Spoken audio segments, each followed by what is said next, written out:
Welcome to MiConvert. In this tutorial, I will show you how to convert LAZ files to STL format, completely free and online.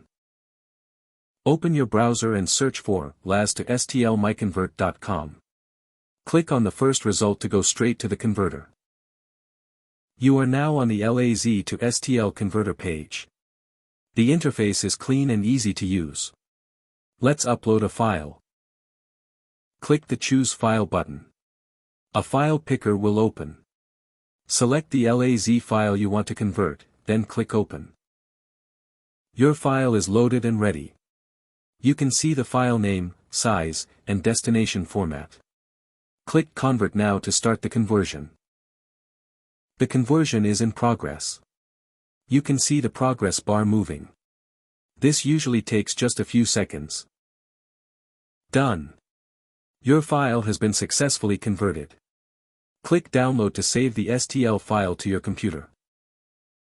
That's it. Visit MiConvert.com for more free conversion tools. Subscribe for more tutorials. Thanks for watching.